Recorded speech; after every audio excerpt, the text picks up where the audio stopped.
Mesdames et messieurs, c'est la panique générale du côté de l'Union européenne sur l'OTAN et plus précisément chez notre cher ami Volodymyr Zelensky. La Fédération de Russie vient de parler très fort et a profité d'envoyer un message à Kiev et à ses alliés supplétifs de l'Europe. Les Russes sont sur une posture féroce. Les Russes sont sur une position de force. Les Russes sont prêts à aller jusqu'au bout, s'il le faut. Alors, M. Peskov, que vous voyez, le porte-parole de M. Vladimir Poutine, a fait cette sortie médiatique sur les chaînes nationaux de la Fédération de Russie. Ce n'est pas une interview accordée face aux journalistes dans les ruelles ou je ne sais pas. Ça, c'est une sortie spéciale et qui s'adresse au peuple russe, mais aussi à l'international. Attention, ce sont des contextes très différents. Mais alors, M. Peskov s'exprimait, bien sûr, sur cette histoire des négociations de paix et de la mise en terme sur ce conflit russo-ukrainien. M. Peskov a dit quoi, mesdames et messieurs? Et c'est dans cette annonce qu'il faut tirer si les Russes vont continuer le conflit ou pas, si les Russes comptent arrêter le conflit ou pas. Et c'est ce que nous allons voir, ce que M. Peskov nous dit, parce que les Russes risqueront de continuer le conflit si les Européens continuent de fournir à Kiev l'arsenal pour faire face aux Russes. Les Russes risqueront de continuer le conflit si les Occidentaux continuent de armer l'Ukraine et qu'ils ne veulent pas aller, bien sûr, de respecter les pourparlers de paix et continuer, voilà, de faire une démonstration de force face à l'armada de combat russe. Mesdames et messieurs, écoutez ce que Peskov nous dit dans une interview dans les chaînes nationaux russes. Alors, nous n'en sommes qu'au début. Nous n'en sommes qu'au début. Il dit que eux, les Russes, et tout le monde sur les négociations de paix sont qu'au début de la chose. Le porte-parole du Kremlin sur le règlement du conflit en Ukraine. Cela parle beaucoup. Ce mot, nous n'en sommes qu'au début. C'est comme nous pouvons continuer la guerre, c'est comme nous pouvons mettre terme à ce conflit et nous sommes qu'au début. Donc, il ne faut pas précipiter la chose comme vous voulez le faire. Sinon, ça risquerait de changer. Et nous sommes au début de la chose. Et ça serait très difficile pour que nous puissions nous entendre. Donc, on ne peut pas prendre des restrictions ou bien des mesures d'arrêter des combats présentement parce que la situation sur le front en Ukraine et les conditions ne sont pas encore validées et respectées par les deux États, bien sûr, parce que l'Ukraine a mis ses conditions, la Russie aussi a mis ses conditions. Et ils sont qu'au début de la chose. Cette partie ou bien cette phrase parle beaucoup. Mesdames et messieurs, nous n'en sommes qu'au début. Le porte-parole du Kremlin sur le règlement du conflit en Ukraine. Il dit, je cite, « Dmitri Peskov s'est exprimé ce 23 mars à la télévision russe sur l'agenda d'une nouvelle étape des pourparlers russo-américaines en Arabie Saoudite. » C'est demain, lundi, qu'ils vont avoir des pourparlers. Pour l'Ukraine avait eu lieu aujourd'hui dimanche, donc pour les Russes, c'est demain lundi. Vous comprenez? Alors, en Arabie Saoudite, et sur les positions paradoxales des Européens, sur les positions paradoxales des Européens. Alors, qui dit paradoxal dit quoi? Ceux-là qui sont contre la mise pour mettre terme à ce conflit. Ceux-là qui continuent de soutenir Kiev à continuer le conflit. Ceux-là qui sont opposés pour mettre fin à ce conflit. Et c'est pourquoi la Russie les envoie ce message. Mesdames et messieurs. Alors, le président russe soutient l'idée d'un cessez-le-feu en Ukraine. Mais il y a des nuances et beaucoup de travail, reste à faire. Il y a des nuances. Quelles sont ces nuances? Bien sûr, ce sont les conditions qui ont été imposées par la Fédération de Russie à l'Ukraine et à tous ses alliés que l'Ukraine ne veut pas respecter et vice-versa. Et aussi, concernant les conditions que Volodymyr Zelensky a émis sur le sol face à la Fédération de Russie, mais que l'Ukraine lui-même continue de violer. Et pour vouloir profiter de cette trêve, de cette de ce cessez-le-feu partiel pour s'équiper. Il y a beaucoup de nuances. C'est ce qu'il veut faire comprendre au monde. Mesdames et messieurs, nous allons continuer.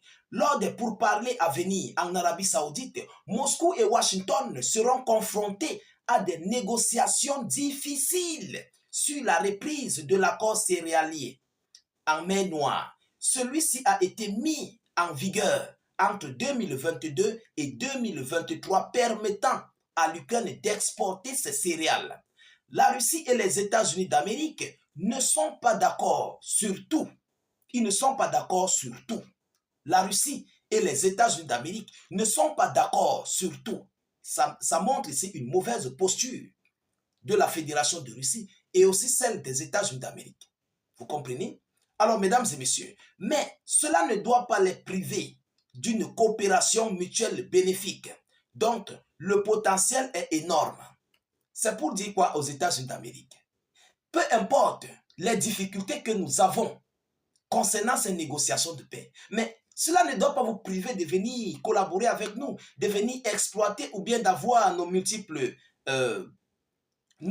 coopérations mutuelles. Vous pouvez venir. Et ça, c'est une passation de balles aux États-Unis d'Amérique pour dire que la Russie est ouverte à vous. Mesdames et messieurs, c'est très frustrant pour les Européens. Alors, qu'est-ce qu'ils disent à la suite?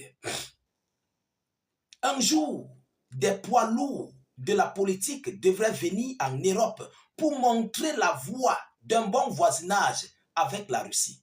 Qui sont ces poids lourds? Ce sont bien sûr les États-Unis d'Amérique. Un jour, ils devraient venir en Russie pour montrer aux Européens comment on doit faire le vivre ensemble. Voilà. Il faut leur dire qu'un jour, Washington viendra pour vous montrer comment le vivre ensemble doit se faire en Europe. Des poids lourds de la politique viendront en Europe. Et vous savez, la Russie est sur le continent européen. Vous comprenez? Voilà. Mais la Russie ne fait pas partie de l'Union européenne. C'est deux mondes différents. Mesdames et messieurs, le non-respect par Kiev des accords avec les États-Unis d'Amérique concerne le moratoire des frappes contre les infrastructures énergétiques pourrait faire naître une autre conversation entre Poutine et Donald Trump.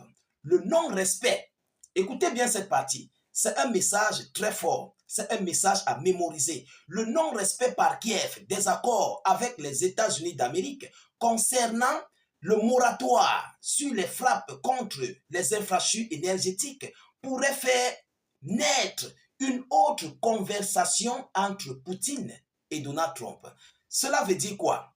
Ça pourrait faire naître une nouvelle phase d'un autre conflit ou bien d'une autre prise de décision par la Fédération de Russie et qui serait abordée du côté de l'Arabie Saoudite ou bien avec M. Donald Trump. Ah oui, parce que la Russie ne va pas accepter qu'on donne des décisions, on dit qu'on doit arrêter de frapper sur les infrastructures énergétiques, mais Kiev continue de frapper. Alors les Russes vont continuer aussi de frapper et ça serait une autre série, une autre page des négociations entre Poutine et Donald Trump qui risquerait d'être très difficile pour l'Ukraine. C'est ce qu'il veut par là dire. Donc, si Kiev a les oreilles pointantes, il faut qu'il comprenne ça. C'est un message qu'il envoie. Mesdames et messieurs, l'attitude de l'Europe à l'égard du règlement du conflit en Ukraine est paradoxale. Cette attitude est paradoxale. Les Européens devraient être intéressés par la paix, mais ils ne parlent que de poursuivre la guerre. C'est pour leur dire quoi? Lorsque nous cherchons la paix, vous êtes en train de vous préparer, d'apprêter les hommes, de vous préparer avec les chefs d'état-major, de préparer des sommes colossaux pour envoyer à l'Ukraine, pour armer l'Ukraine. Mais ça veut dire que vous ne voulez pas la paix. Vous êtes en train d'équiper Kiev et de pousser Kiev à la guerre. Parce que plus vous donnez des moyens lourds à Zelensky, il va se croire au-dessus. Il va se croire être plus puissant, être fort face aux Russes. Et là, vous poussez l'Ukraine à faire la guerre. Alors que nous sommes en train de chercher les voies et moyens pour mettre terme à ce conflit. Et ça risquerait d'être très dur pour Kiev. Mesdames et messieurs, les propos d'Emmanuel Macron concernant un parapluie nucléaire pour l'Europe sont très dangereux. Il juge ça de dangereux. Et nous avons abordé des vidéoconférences là-dessus. Ah oui, les propos de Macron, c'est très dangereux parce que il est inadmissible que tu vas envoyer les missiles nucléaires dans les pays européens. un missile nucléaire français, si par hasard, par malchance, un État de tes collaborateurs déclenche la chose, mais qui va écoper le sort? Imaginez-vous, ça pas frapper sur la Russie. Les Russes vont frapper sur la France et sur ce pays-là qui a déclenché. C'est un acte très dangereux. Oui, mesdames et messieurs, c'est ce qui veut faire comprendre à Macron qu'il veut jouer avec les vraies balles. Vous comprenez? Alors, Kiev veut promettre beaucoup. Kiev peut promettre beaucoup, mais la crédibilité des paroles du régime de Kiev et de Volodymyr Zelensky n'est pas très élevée. Kiev peut promettre beaucoup, mais la crédibilité des paroles de Zelensky, ce n'est pas élevé. Ah oui, c'est du folklore. Il ne prend pas au sérieux ces paroles. Vous comprenez? Il ne considère pas ceux qui sont face à lui. C'est ce qu'il veut pas là dire. Alors, mesdames et messieurs, je crois que les Occidentaux viennent de comprendre ce message. C'est un message que Dimitri Peskov envoie à l'Europe. Il vient d'envoyer ce message à Zelensky et à ses alliés de l'Europe, de ce qui risquerait d'être fait et de la situation de ce qui va se parler demain en Arabie Saoudite. Mesdames et demoiselles et messieurs, nous continuons bien sûr de suivre cette actualité le plus près que possible. Nous ne manquerons pas de vous tenir informés de la suite de ces actualités très chaudes et brûlantes. De votre côté, partagez la vidéoconférence au maximum. Mettez-la partout à travers le monde. Sécurisez la vidéo avec un maximum de j'aime. Je vous reviens tout à l'heure pour une prochaine série d'actualités. Soyez encore salués une fois de plus. Ciao, ciao.